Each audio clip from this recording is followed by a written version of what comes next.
इसी तरह आप जी ने इस भक्ति रूपी फसल को परिपक्व करने के लिए ये करना पड़ेगा दान धर्म।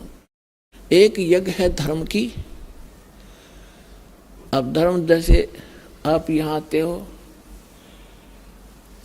यहाँ कोई रोटी खाने नहीं आता, कोई यहाँ परमात्मा के लिए आते हैं, अपने संकट के निवारण के लिए आते हैं, अपनी आत्मा के कल्याण के लिए आते हैं।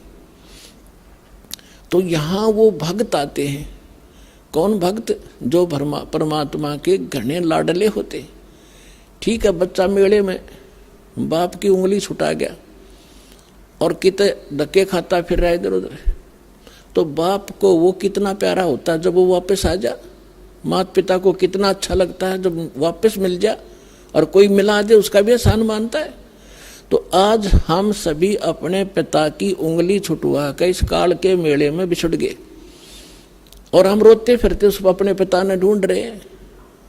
वो पिता जब तक नहीं मिलेगा हमें संतोष नहीं हो सकता। चाहे दूसरे छोटा मोटा राहत में देकर रोना बंद करवा भी दियो, लेकिन वो माता पिता की कसक न्यारी रहे तो वह आज तक है हमारे। तो इस प्रकार जब आप यहाँ जो आ रहे हो वो बिछड़े हुए हो उस परम पिता के, जो 600 वर्ष पहले आया था। उस समय आप उंगली छुटाए गए थे और अब तक भटक रहे उसको ढूंढते हुए। अब दया करी है दास के ऊपर, पहचान बताई है कि अपना पिता ये है, ये लक्षण है उसके। आप इस काल को पिता समझ रहे हो तो स्वार्थी है। तुम्हें होटल पे नौकर रखा हुआ है 2 रोटी के लिए, ये तुम्हारा पिता नहीं है, सुखी नहीं दे सकता होटल का मालिक। अगर वहाँ कोई नौकर है तो आप इस होटल के मालिक के नौकर हो, 2 रोटी के लिए मूर्ख बना रखा है तुम्हारे को, अपने स्वार्थ सिद्धि के लिए। तो अब ये ज्ञान आपको कराया गया है कि ये है आपका पिता, ये देगा आपको सारा सुख, आपकी संपत्ति का हिस्सा देगा, ठाठ से रहोगे, धनी है ये। आप एक कंगाल के नौकर थे इस काल के।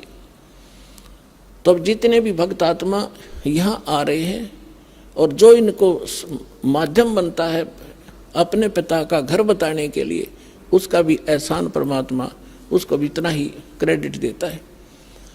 अब यहाँ तक बताया है परमेश्वर ने अपनी वाणी में कि एक जीव को उस काल के खेमे तय, काल के ग्रुप से निकाल कर और परमात्मा से जोड़ देगा, बता देगा रास्ता ठीक। उसको इतना पुण्य होगा जैसे करोड़ गायें अट्ठे में कटती हुई बचा दी हो, इतना पुण्य मिलेगा उस प्राणी को जो यहाँ तक का रास्ता बता देता है। और यहाँ आ जाता उसका तो कहना है कि कितना फल मिलेगा। अब जैसे एक प्राणी यहाँ ना आता, फिर अगले जन्म में गधा बनेगा, कुत्ता बनेगा, बकरा बनेगा, मुर्गा बनेगा, तेरा कितनी दुर्गति होगी। और उसका वो कैर टलवा दिया उस प्यारी आत्मा ने, समझदार ने, और अपने पिता के घर छोड़ दिया। अब उसके वो सारे कैर टल गए और उसको क्रेडिट मिला। एक धनी का बेटा खोजा, बताने वाले को भी नाम दे देता है लाखों रुपए, ले भाई बेटी खोजा, गुम हो जाती है, बताने वाले को भी लाखों रुपए नाम देता है। तो ये क्रेडिट भगवान का इंटरनल है, बाहर दिखाई नहीं देता। परमात्मा के एक एक वचन पर विश्वास कीजिए और इस धर्म के मार्ग को आगे बढ़ाइए। अब यहाँ जो पुण्यात्मा आते हैं, परमात्मा के बच्चे आते हैं, विशेष प्यारे आत्माएं आती हैं, वैसे तो नहीं आते। बाकी और लोग गालियाँ देते हैं, वो ऐसा है, लूटता है, फलान करता है, या तो यहाँ आने वाले को पता चलता हम लूटते हैं क्या करते हैं। दास तो एक कुर्ता पजामा भगत वैसे ही दे देते हैं भिखारी को, या कोई पैंट कमीज, इससे अतिरिक्त कुछ नहीं मेरे पास। जो भी आता है सारा भगवान के बच्चों के लिए, सारी व्यवस्था में, खाने में, मैटों के लिए, पंखों के लिए, सारी व्यवस्था आपके लिए। एक पैसा परमात्मा का एज इट इज यूज होता है और इसलिए आप फल रहे हो। अगर इसमें से एक नया पैसा भी खराब कर दिया जाए, मालिक साथ नहीं देगा आपको भी। इसके लिए थोड़ा सा एक कथा सुनाता हूँ। एक नरसिंह नाम के भगत थे।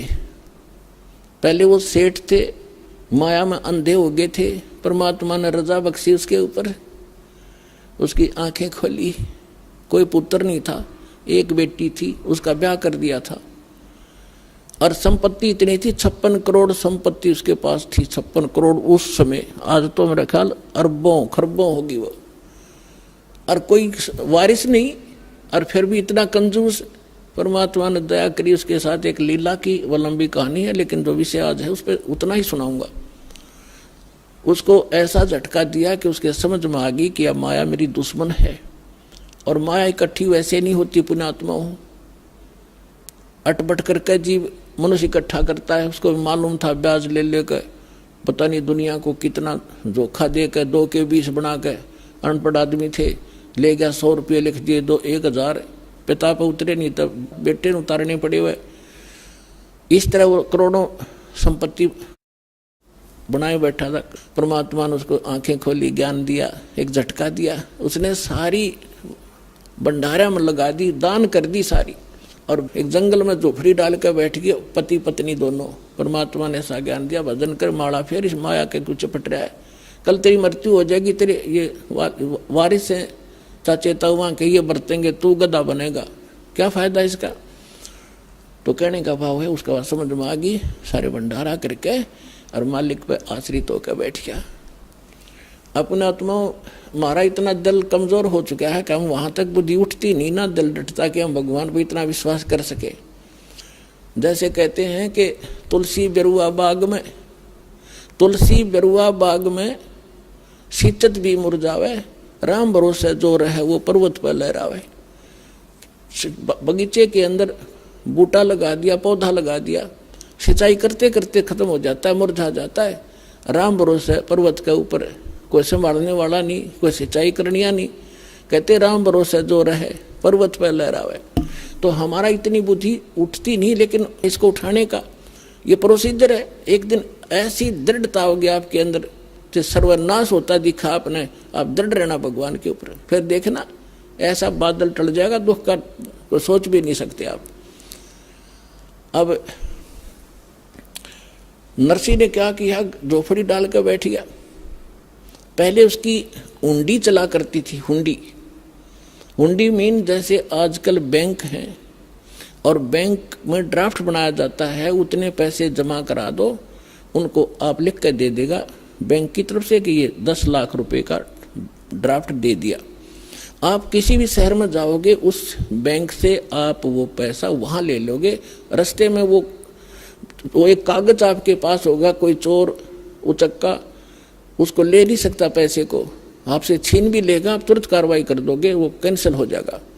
तो इस प्रकार पहले हुंडी बनाई जाती थी, और हुंडी बनाने के लिए राजा लोग अपने शहर के धनी व्यक्तियों को ऑथराइज कर देता था कि ये सेठ इन शहरों में ये हुंडी बनाने के अधिकारी हैं, इनकी इतनी संपत्ति भी है, इतने अमाउंट तक की वो बना सकते हैं, जैसे 10 लाख की या 20 लाख तक बना सकते हैं, या जैसा उनको बता रखा था। तो उनकी वो हुंडी बनाता था पहले, इतना धनी व्यक्ति था। कौन? नरसिंह मेहता। 4 महात्मा थे, साधु भक्त। उन्होंने द्वारका जाना था भगवान के तीर्थ स्थल पर, 500 रुपये ले रहे थे वह चांदी के। उन्होंने सोचा चांदी के 500 रुपये लेकर जाएंगे, रास्ते में कोई छीन लेगा, हुंडी बनवा लेते हैं। और हुंडी वालों की लिस्ट सब शहरों में सबके पास होती थी, सब जो भी हुंडी लेने देने वाले सेठ थे, और उनके साइन और उनकी कोड वर्ड भी उनको पता होता था। तो उन्होंने सोचा चल हुंडी बनवा लेते हैं। उनको पता था कि यहाँ एक नरसिंह नाम का कोई सेठ है, वो हुंडी बनाता है। उस समय वो सेठ निर्धन हो चुका था, लेकिन राम नाम का धनी हो गया था। कबीरा सब जग निर्धना और धनवंता ना को धनवंता सो जानिए। जिस पर राम नाम धन, वह नकली संपत्ति तो यही रह जानी थी, असली धन मिला नरसिंह को। जंगल में बैठ गया झोपड़ी डाल के। अब वो नगर में गए, उन्होंने पूछा भक्तों ने कि अभी हमने हुंडी बनवानी है, या हुंडी कौन बनाता है? हमने सुना नरसिंह सेठ बनाता है, उस नरसिंह का घर कहाँ है? तो उन्होंने, गांव वालों ने तो मजाक पा गया था, नाश कर दिया। अब समाज का, संसार और भगत का, जगत और भगत के विचारों में और क्रियाओं में अंतर होता है, दिन और रात का, इसलिए उनके मतभेद सदा से बने हुए हैं। तो वो लोग कहने लगे कि अच्छा नरसिंह, अरे नरसिंह तो भाई बहुत बड़ा सेठ है भाई, बिल्कुल वो तो, लेकिन आजकल नखरे करता है वो। महात्मा बोले भाई क्या नखरे करता है? पहले तो नाटेगा और ज्यादा दबाव देगे जो बनाओगा वो आजकल, बोले भाई है कहाँ? वो भाई सेठ है लेकिन आजकल भगत बन रहा है, बाहर जंगल में बैठता, वहीं उंडी आंडी बनाता है। अब उन्होंने सारी पक्की जचा दी, भाई ठीक है। वो जाकर कहे भाई नरसिंह जी कहाँ है? ये रहा भाई नरसिंह जी, आ जाओ। आओ महात्माओं बैठो। आगे वो 500 रुपये रख दिए। अगले सेठ जी हमारी ड्राफ्ट बना दे। अब उसने नरसिंह ने कहा कि महात्मा जी मेरी हुंडी कैंसिल होली है, मैं सेठ नहीं रहा, मैं कंगाल हो गया, आपने दिखता नहीं मैं यहाँ बैठा हूँ जंगल में। उन न पक्की जचगी, वो जो कहे थे गांव वाले सारी साची अब आएगा, ये तो नरा न कमार है। वो लाग गया कहने, उनको संत थे गुस्सा हो गए कि सचमुच वो साची कहे थे गांव वाले, तू नखरे करता आजकल और भक्तों के साथ तो मजाक करता है, तुझे पता नहीं भगवान तुझे श्राप दे देगा, न्यू कर देगा।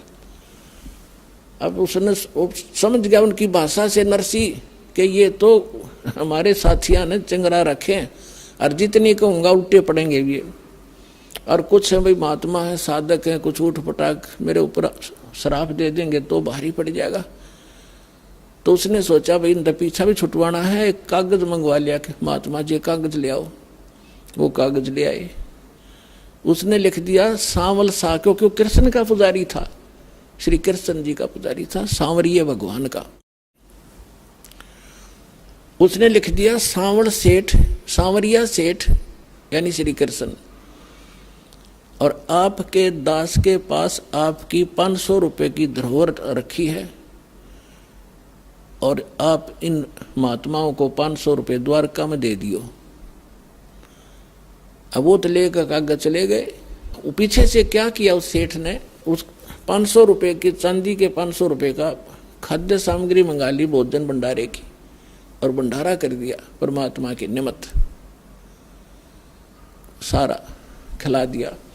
अब उन महात्माओं ने जाके वहां द्वारका में पता किया कि भाई एक सांवरिया नाम का कोई सेठ है, उससे हमने हुंडी कैश करानी है। अब आम व्यक्ति ने बता दिया कि इससे पूछ लो, ये सेठ है जिसकी हुंडी चलती है। सामने गए उसके पास, उसने वो कागज देखा, तब उस सेठ ने, द्वारका के सेठ ने कहा कि ये तो फेल हो रहा है, रिजेक्टेड हो गया, ये तो गवर्नमेंट की तरफ से तो कंगाल है, इसकी हुंडी नहीं चलती। महात्माओं तुम तो ठग लिए उसने। इब वो महात्मा का गला नहीं उतरा, कि तो साफ आदमी था, पहले नाट्य भी था, वे मैं बना नहीं सकता, और फिर बना दी। तो यह कहानी क्या है उन्होंने सोची, ये उससे ईर्षा करता होगा। दूसरा पूछा, तीसरा पूछा, जहां भी 5-7 की हुंडी चलती थी, सभी ने ये कहा कि तुम तो ठग लिए महात्मा, इसके नाम पर चवन्नी नहीं मिला तुम्हें, कितना घूम लो। अब उनको बड़ा दुख हुआ कि भाई, और ये भी नहीं उलाना भी नहीं दे सकते, नरसिंह में ठग लिया, तो नाट्य था भाई। और उनको ये भी मालूम था ऐसा भगत है तो पैसे नो के नो पाओगे हमारे सुरक्षित वहां पर। इसलिए वो बोले भाई देखो कुछ खावा पीवा हो, ये बात फलाने पड़ेंगे भक्ता का किसी का आगे, और बड़ी गलत बन गया। तो वो बैठ के एक तरफ जाकर अपना विचार विमर्श कर रहे थे। तब नरसिंह परमात्मा की दया से भक्तों की कुछ दृष्टि काम करने लग जाती है। नरसिंह जी ने देखा कि परमात्मा आए कि नहीं उनको देने के लिए, हुंडी कैश करी कि नहीं भगवान ने। उसने देखा महात्मा तो पश्चाताप कर रहे हैं, हुंडी मिली नहीं, उस कागज को साथ लिए बैठे हैं। तब उसने अपनी पत्नी से कहा, धर्मपत्नी से नरसिंह ने, कि जो सामान लाए थे हम 500 रुपये जो साधु दे गए थे, उसमें से कोई सामान बचा तो नहीं है। तो उसकी पत्नी ने बताया कि थोड़ा सा आटा बच रहा है, जो रोटी बनाने के लिए मैं प्रयोग करूँ थी, सूखा आटा, पलोथन बोला हमारे यहाँ, पलोथन। तो उसके नरसिंह ने कहा कि आप इसकी रोटी बनाओ पानी के हाथ लगा लगा के। उसने उसके बचे हुए आटे की 4 रोटी बनी। अब 4 रोटी बनाकर थाली बाहर निकला था, को साधु संत मिल जा रहा चलता, उसने खिला दूं। इतने में परमात्मा पहुंच गए एक साधु रूप बना के। और नरसिंह घर झोपड़ी से बाहर निकला, सामने महात्मा खड़े थे। नरसिंह ने कहा महात्मा जी भोजन खा लो, अगला भाई भूख लाग रही है। अब 4 रोटी उसको चारों की चारों रख दी और रोटी खा के महात्मा जी चले गए। परमात्मा कहते सोचल छिदर मैं करूं अपने जन के काज, अब थोड़ी देर में देखा तो क्या हुआ कि परमात्मा पहुंच गए मारवाड़ी सेठ बन के, लंबा इतना बड़ा साफा, कान में कलम और काख में वो पैड बई और धोती जैसे राजस्थानी बांध दो लांगड़ की, और वो पहुंच गए वहां पर मारवाड़ी सेठ बन के और कहने लगे महात्मा जी कैसे बैठे हो। उन्होंने देखा भाई वो में सेठ दिखाई दे, इसने भी दिखा दिया कागज। कहने लगे महाराज जी के बताओ सेठ जी, हमारे गल तो बूंदी बन गई, बहुत बुरा हो गया, हम ऐसे ऐसे वहाँ से आए हैं। एक नरसी नाम का सेठ था, अब उसने सारी बता दी, वो नाट्य भी था पर हमने जबरदस्ती कर दी, उनको घना तंग कर दिया। उसने यू कागज बना दिया एक सावल नाम के सेठ का नाम पर, यहाँ कोई सेठ है को नहीं, इतना तो हमें यकीन है कि पैसे हमारे सुरक्षित पाएंगे, लेकिन अब हमारा तो काम बिगड़ गया, यह गलती तो हमारी ही है, हमने उसके साथ जबरदस्ती की। और यहाँ पता चला कि सावल नाम का कोई सेठ है नहीं, ये नाम झूठा कैसे लिख दिया। तब वो कहने लगा अरे भगत झूठ बोल लग रहे कदे। परमात्मा खड़े थे कि भगत कभी झूठ बोलते हैं, महात्मा तुमने ये कैसे कह दिया, मैं हूँ सावल सा सेठ, न तुम्हारा कागज, आ जाओ मेरी दुकान पे, चलो पैसे दूंगा। अब वो चौराहे पे लाकर खड़ा कर लिया उस बाजार में, द्वारका के मेन बाजार में, चारों महात्मा, और कहा चद्दर बिछाओ यहाँ। वो चौराहे पर चद्दर बिछवाई भगवान ने, वो समर्थ परमात्मा ने। देखो पुण्यात्माओं, ईब तो इस तत्व ज्ञान से आपकी आंखें कति रोशनी होगी आपके अंदर। हमारा मोतिया में दज्ञान का हमारा हट गया। गीता अध्याय नंबर 17 के श्लोक नंबर 16 और 17 में 3 पुरुष है, एक सरपुरुष एक अक्षर पुरुष। 16वें श्लोक में उनमें बताया कि दोनों ये भगवान भी और इनके अंतर्गत प्राणी सारे नाशवान है। उत्तम पुरुष है तो अन्य 17वें श्लोक में किया 15वां अध्याय में, उत्तम पुरुष है तो अन्य परमात्मा इति उदाहरत, ये लोक त्रयम आविश्य विवर्ती अवैश्वर है। वो श्रेष्ठ भगवान थे, इन दोनों से और है, अन्य ही है, उसको परमात्मा कहते हैं। और वही तीनों लोकों में प्रवेश करके सबका धारण पोषण करता है। इन ब्रह्मा विष्णु महेश्वर की जो दिक्कत आती है तो भी वही आकर उनको संभालता है। वो वही परमात्मा है जो पूरे विश्व के प्रत्येक प्राणी को उसका वर्कडन भी देता है और उसकी सुरक्षा भी करता है, जो भक्ति करता है। लेकिन वो भगवान क्रेडिट का भूखा नहीं है, वो ये चाहता था कि इस कलयुग तक, इस जब कलयुग 5500 बीतेगा, यहाँ तक इनमें भगवान की आस्था बनी रहे। ये चाहे किताब पत्थर पर माथा टेकते हो और उनका कोई शुभ संस्कार कोई दिक्कत आती है, वहाँ भी सुख दिया भगवान ने जाके। एक उदाहरण है, महाभारत में प्रकरण आता, टटीरी पक्षी थी, उसने कुरुक्षेत्र के मैदान में अंडे उत्पन्न कर दिए। उधर से ये युद्ध का समय सद गया, 18 करोड़ सेना इकट्ठी होगी और नाद भयंकर गूंज होने लगी, वह डर गई। अब उसने भगवान याद किया हुआ, तो नाम नो भी ना जाना थी राम कृष्ण कौन है, कौन भगवान है। तो उसने परमात्मा याद किया, हे भगवान मेरे बच्चे, हे परमात्मा मेरे बच्चे, मेरे अंडों का क्या होगा। वो पिछले जन्म की भक्तनी थी और कोई दुष्कर्म किसी विशेष पाप कर्म के कारण वो योनि भोग रही थी पाप की, वो पक्षी की। तो परमात्मा ने ऐसा साधन बनाया कि वहाँ पर एक बहुत बड़ा 88,000 मन का एक हाथी का घंटा डाल दिया, जैसे मंदिरों में छोटी छोटी होती, वो बहुत बड़ी थी। और वहाँ पर 18 करोड़ व्यक्ति कट के मर गए, अग्नि बाण छूटे, सबके में कत्लेआम हो गया, उन अंडों के आंच नहीं लगने दी। अब हमारे को कथा सुनाने वाले कहते थे श्री कृष्ण जी ने रक्षा कर दी। श्री कृष्ण जी अपने कुल की रक्षा ना कर सका, जब अंत में उसकी वीरान मिट्टी हुई, सारे मर गए कट के उसके आगे, और आप मर गया तीर से। तो अब वहाँ कौन भगवान था? बेशक क्रेडिट कृष्ण जी को मिला रहा, लेकिन हम भगवान पर आश्रित रहे कि भगवान ऐसा करता है और वो इतना ही चाहता है। ईब सामने आ जाएगा आपके कौन है वो भगवान और कौन करता था ये काम। अब जैसे हमारे ऊपर कितने सुख हुए, हम जब दास पहले रामकृष्ण हनुमान जी का पुजारी था, सुख हुए, और ये सोचा करते हनुमान जी दे रहे हैं, श्याम जी बाबा दे रहे हैं, या कृष्ण जी दे रहे, जो भी भगवान दिख जाता उस सन कह देते यही हमें सुख दे रहे। अब पता चला वो तो हमारा पूर्व संस्कार फल रहा था, और एक्स्ट्रा एड तो ईव मिलने लगी जो भगवान से मिले हम सीधे। तो उस समय नरसिंह जी तो उनको कृष्ण जी के नाम लिख रहा था, और तीनों लोकों में प्रवेश करके सबका धारण पोषण वही करता है। तो पहुंच गए कबीर भगवान वहां पर एक सांवरिया नाम के सेठ बन के, और वह पल्ला बिछा दिया और चांदी के रुपये नए नए जैसे ताजे बन के आए 500, और नोट ले भाई महात्मा जी गिनो, 1 2, जब वो 5-7 पड़ गए फिर वो बाजन लगे एक दूसरे को, कट्टा कट कट्टा कट। सारे आसपास के लोग इकट्ठे हो गए, क्या हो गया देखो, चारों तरफ खड़े हो गए, क्या है। परमात्मा कहते हैं भाई तुम नो कह रहे थे सांवल सेठ को, ना मैं हूं सांवल सेठ भाई, और इन भक्तों की हुंडी में देने के लिए आया हूं। 500 रुपये गिन के और अंतर ध्यान हो गए।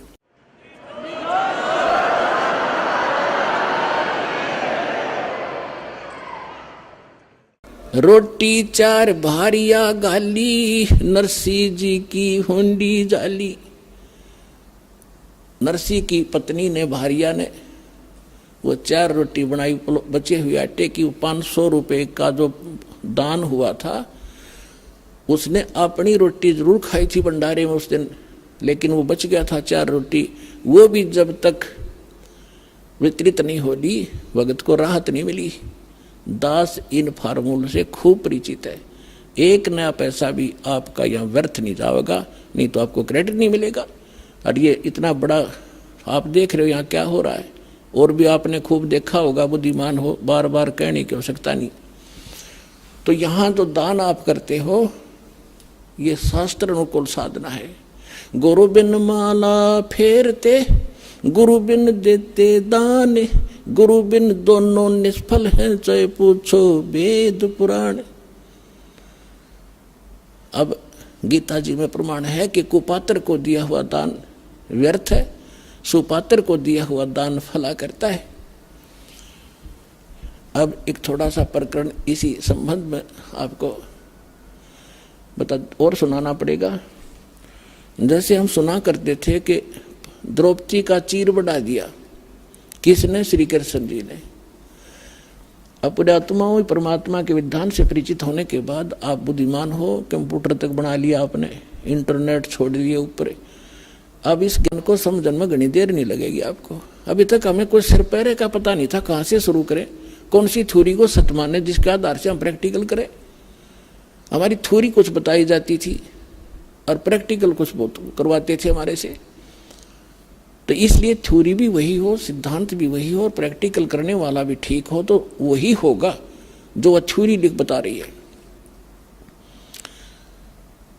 तो श्री कृष्ण जी एक धार्मिक व्यक्ति थे, पांडवों के और यादव के वो धार्मिक गुरु भी थे, मार्गदर्शन करने वाले, जिस कारण से द्रौपदी श्री कृष्ण जी की शिष्या थी। और उससे पहले वो जब कुंवारी थी राजा द्रौपद के घर पे, तो उसके पिताजी ने एक लेडीज घाट बना रखा था गंगा के किनारे। सभी वो लड़कियां द्रौपदी के साथ, आसपास की उसकी नौकरानी भी और भी गांव की सहेली उसकी हम उम्र द्रौपदी के साथ स्नान करने के लिए उस लेडीज घाट पर जाया करते थे।